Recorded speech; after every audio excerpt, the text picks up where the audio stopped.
2026 সালের ফেব্রুয়ারিতে অনুষ্ঠিত হবে ত্রয়োদশ জাতীয় সংসদ নির্বাচন। সেই লক্ষ্যেই জোর প্রস্তুতি চালিয়ে যাচ্ছে নির্বাচন কমিশন। আগামী ডিসেম্বরে নির্বাচনের তফসিল ঘোষণা করবে কমিশন।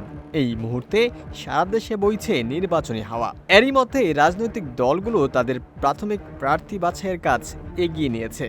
বড় ও ছোট রাজনৈতিক দলগুলোর মধ্যে এখন চলছে জোট গঠন ও আসন ভাগাভাগি নিয়ে নানান আলোচনা।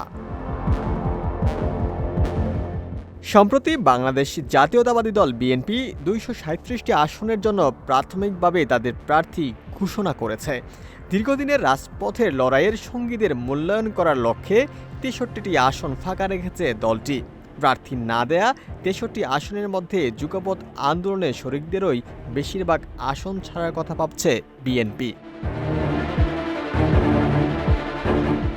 দলটির শীর্ষ এক নেতা বলেছেন, শরিকদের সঙ্গে আলোচনা শেষে আসবে চূড়ান্ত ঘোষণা।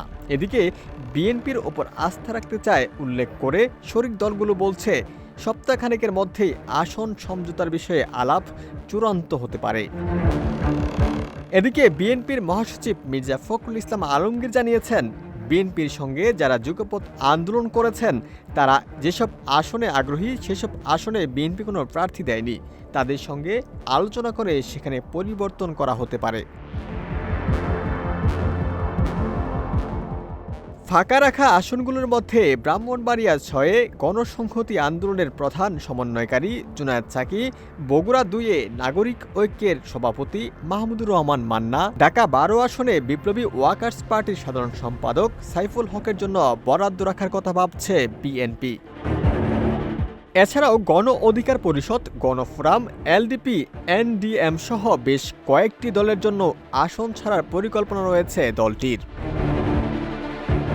আগে থেকে নির্বাচনী লড়াইয়ে থাকা বিএনপির প্রার্থী তালিকাকে দূরদর্শী বলছেন রাজনৈতিক বিশ্লেষকরা। এবারে নির্বাচন চ্যালেঞ্জিং হবে বলে মনে করেন বিশ্লেষকরা।